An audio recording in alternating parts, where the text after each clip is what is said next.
I'm Fletcher Brown with another artist video blog, KIX96country.com. Our guest today, her second visit to KIX96. The last time she was here, she was accompanying Todd O'Neill, but she's come back with us today to talk more to us about her music, and what's going on with her. Please welcome all the way from Nashville, Tennessee, by way of the great state of Alabama. Roll Tide.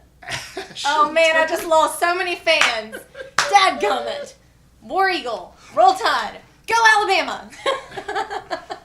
So, Ashla, I was telling you before we started that I've known you for a couple of years now, but I didn't discover that you were actually from Alabama until just a few months ago when you posted a video of you surprising your dad at work, and it was Birmingham, and I'm like, hey, I know where that is.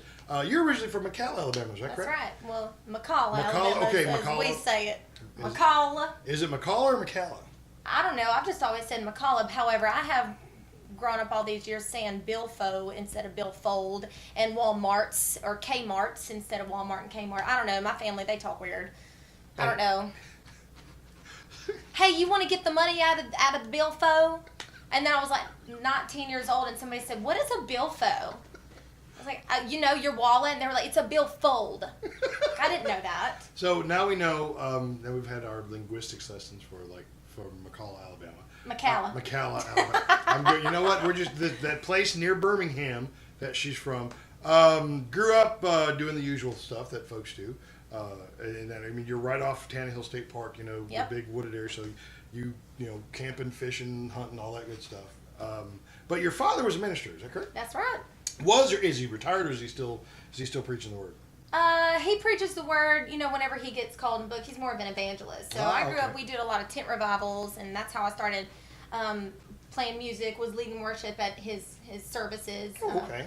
Just set up a big tent, but put some hay down and call all the people and start praying. Mm-hmm. And you've actually been singing and writing music since a very young age. Your first song you wrote was kind of a tribute to your grandmother, is that correct?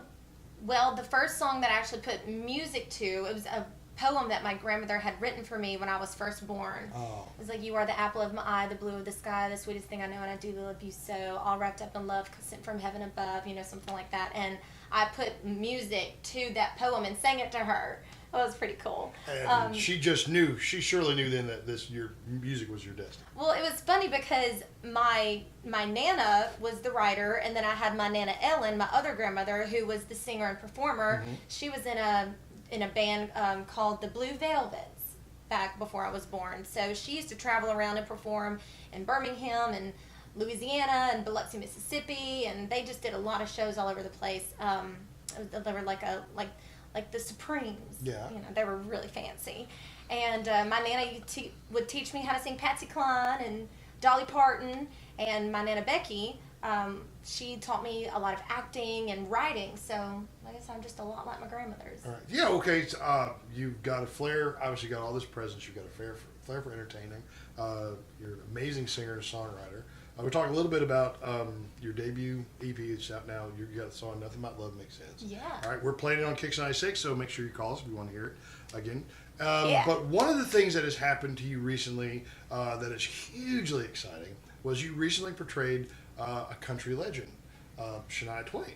Can you believe that? The film was Price of Fame, the Shania Twain story. It's an hour-long television, made-for-television sort of like a docudrama. It's a docudrama. Mm-hmm. Right? So I know I was actually just last night I was looking for it, and I know that it's playing June 24th. So if you're watching this video prior to June 24th, 2018, make sure you go to Reels, check your local listings and find it, and look for Ashla in the Shania Twain story, The Price of Fame. So let's talk a little bit about how that project landed on you. Okay. Well, if you want the full story, my grandmother, my Nana Becky, who I learned writing and performing from, passed away, mm-hmm. and I ended up needing to get out of Nashville. I needed to get away for a while. I was grieving. It was a very difficult time in my life. So I went on the road with the auto show circuit, mm-hmm. and became a presenter for Camaro. Mm-hmm. I was the official Camaro presenter. And I was traveling. I left. I took that job so that it would just get me out, so that I could just, I guess, grieve in a way, or just get away, or not grieve. I don't know, whatever. And I'm on the road, and I met all these incredible people who had talent agents, and I was, singing in Nashville doing music or whatever, but they were like, man, you need an agent, like you need to be acting and modeling, and I've always done acting and modeling when I was younger, but then when I moved to Nashville, it was all music. So I was like, you guys are right, and to be honest, I had lost the desire to kind of write at that point because I had lost my biggest inspiration. And I guess I just kind of went dark, but or into a dark space, And so I was like, well, I can't write right now, because it took me 2 years in order to start writing again. I got a talent agency based off of the connections that I was making with the people that I was on the road with, and my agent Kristen at my talent agent in Nashville saw the breakdown, and she sent it to me, and she said, I know this is a long shot, but you need to self-tape for this and send it in. So I did, and I didn't even think anything about it, honestly. And then I got a phone call, and she's like, or you need to sit down because you got the role. And I was like, what role? Honestly had no idea what she was talking about. So I honestly feel full circle, and this is why I feel this way, because my grandmother that had passed away took me to my first concert when I was 8 years old, and it was Shania Twain. And at that moment, I had a really hard time with my grandmother's death, and I felt she was very far away from me, and I could not feel her at all. And I think it was that moment that I was like, okay, maybe Nana is looking out for me in a way.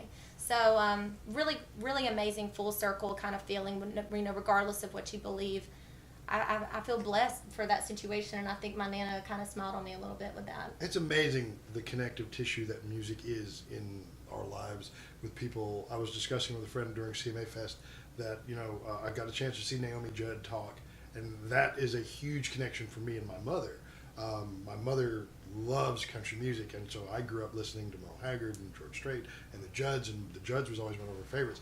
And I thought about that, and so you telling that story, I'm like, music is this like sort of amazing tether that we have, to one another, specifically the people that introduce us to the music that ends up defining our lives. So you got to portray Shania Twain. Were you intimidated at all? I mean, was it like? I'm curious. No, I'm just kidding. I felt like it was really big shoes to fill, but at the same time, I felt prepared, because I guess I had been, unknowingly preparing for that role my entire life, just because when I saw Shania as a young girl, I thought, that's the kind of woman I want to be. And, then I would watch Dolly and Patsy and Reba McEntire, and those were the kind of women that I kind of learned from and soaked in.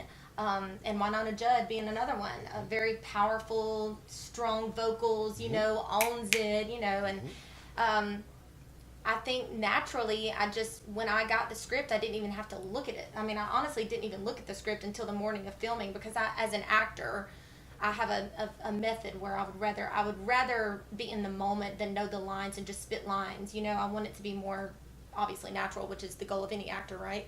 So, but for a lot of the emotional scenes, which there were a lot of, it's the price of fame. So it's showing the darker side of Shania's experience, which I'm really proud to play.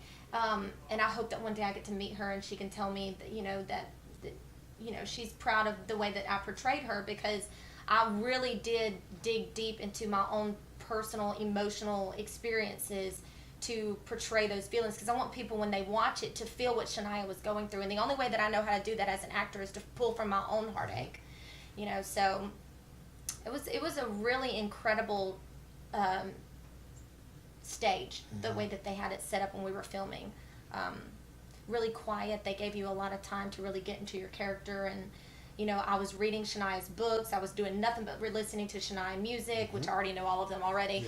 But I was literally just immersing myself with Shania during the time of that filming. So I hope that people can feel that and see that. Oh man, I can't tell you enough. You really need to see The Price of Fame. So look, again, I said, check your local listings. Search for it. It'll probably be on demand if you're watching this past June 24th. It's going to be on demand somewhere. I didn't even know that it was re-airing on June 24th, so I do my research too. That's pretty good. Like, I know all about Tannehill I will State say Park. this is really funny though. My dad being a evangelist, and me learning how to sing and coming from the church background or whatever. It was really funny to sit a few weeks ago. It re-aired on the Reels channel, and I was at home with my dad, and so we're on the couch at home, you know, and I've got my popcorn, and Dad's sitting there, and we're watching it together. And there are some risque scenes, and I'm just sitting there like sinking into the couch as these scenes are happening, and I'm looking over like, am I about to get in trouble? And Dad was like, I ain't believing you let that boy kiss all over you like that. That's pretty funny. See, more reasons to watch, and now having heard that, you'll watch it and you won't feel comfortable. You will feel Ashla's dad over your shoulder watching you watch that. Just did they pay you enough to do that? Keep that in mind. All right, so let's talk about the music now. You've got a project out now. Nothing About Love Makes Sense is the single, and we're playing it, KIX96. But you're actually working on a new album too, right? Yeah, I'm going to be in the studio working on another project. I mean, as an artist, you're never not working on material, you know, so I'm always writing, always coming up with other music, and I'm just lucky enough right now to be in the studio working on a new record with an incredible producer, and I've got a great team of writers, and we're just keeping on going. Okay, so what about like live shows? I mean, are you touring, playing, or? Not right now, but I'm about to play here for you today, so I guess, yeah, I am on tour. All right. With Fletcher Brown. Look for Ashla Taylor. She's going to be all over the place, all right? Make sure you catch an airing of The Price of Fame, the Shania Twain story. Reels, I'm sure On Demand will have it if you've got On Demand. Where can they find you on the internet if they're looking for you? Any social media platform at Ashla Taylor, ASHLA. A lot of people think it's Ashley. It's Ashla. In ashlataylor.com, Instagram, Snapchat, Facebook. Make sure you message her, tell her what a wonderful job she's doing.